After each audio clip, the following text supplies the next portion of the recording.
Perkenalkan, nama saya Okia Kristendi, NPM saya 2340 10 20 27 dari MSP A1. Materi tentang Aeromonas hydrophylla, ancaman tersembunyi di air. Saya Okia Kristendi, 2340 10 27. Apa itu Aeromonas hydrophylla? Aeromonas hydrophylla adalah bakteri gram negatif berbentuk batang yang bersifat motil, dapat bergerak menggunakan flagela, dan hidup secara fakultatif. Anaerob bisa hidup dengan atau tanpa oksigen. Bakteri ini umum ditemukan di lingkungan perairan tawar, payau, dan tanah lembab.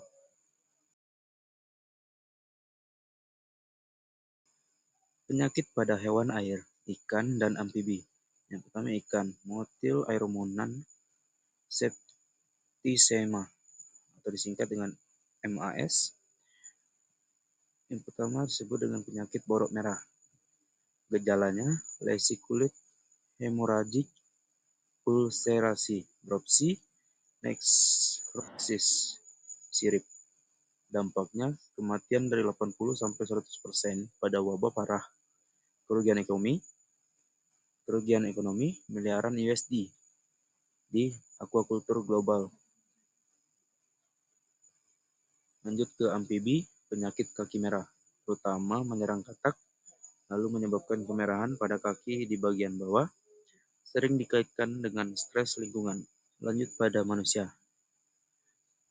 Gastroenteritis, diare akut atau berdarah, sakit perut dari air atau makanan terkontaminasi, risiko tinggi pada anak-anak, lansia, imunokompromis.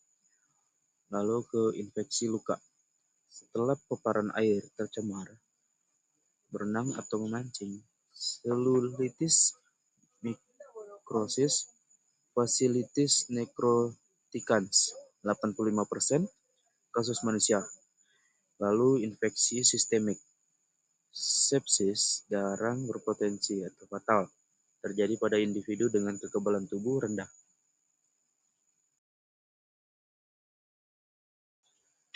Dan di sini ada penanganan dan pengobatan pada hewan air, antibiotik oxytetracycline, florfenicol, oral atau mandi. Pengawasan ketat diperlukan. Lalu isu resistensi antibiotik meningkat dari 10-20% per tahun. Lalu pada manusia, antibiotik ciprofloxacin, trimethoprim, sulfamethoxazole berdasarkan uji sensitivitas rehidrasi untuk gastroenteritis, debridement, bedah untuk infeksi luka parah.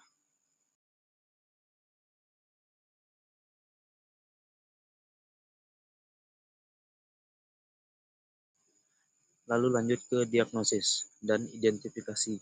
Yang pertama, kultur bakteri. Isolat dari nempel klinis atau lingkungan pada media spesifik.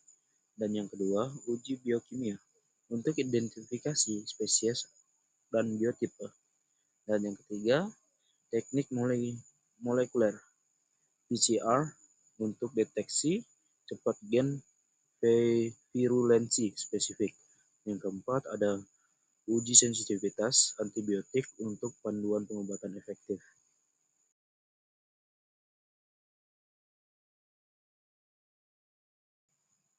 Lanjut ke pencegahan dan pengendalian atau aquaculture.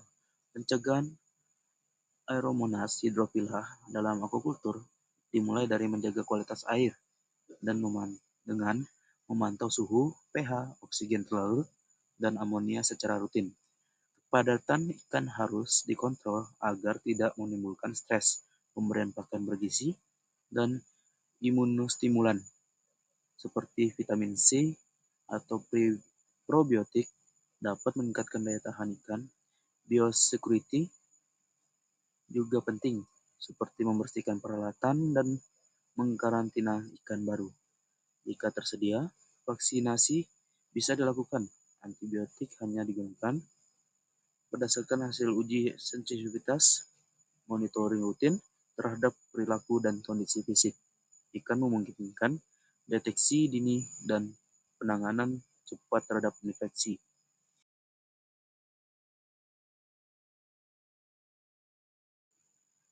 Dan di sini ada mekanisme patogenisitas. Yang pertama, hemolisin dan protease. Faktor virulensi utama merusak sel inang. Lanjut ke biofilm, perlindungan dari antibiotik dan imun. Lalu ada sistem sekresi menyuntikkan toksin ke sel inang. Dan yang terakhir ada adesin, protein permukaan untuk menempel pada sel. Dan di sini ada kesimpulan, yaitu kewaspadaan dan mitigasi.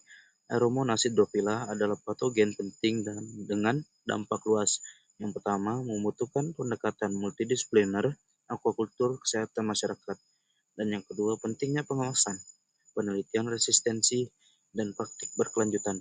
Dan yang ketiga, edukasi publik tentang keamanan air, higiene, dan penanganan makanan yang aman. Baik, itu saja pemaparan materi tentang Aeromonas hydrophila, ancaman tersembunyi dari air. Saya Oke Kristendi dengan MPM terakhir 27. Terima kasih.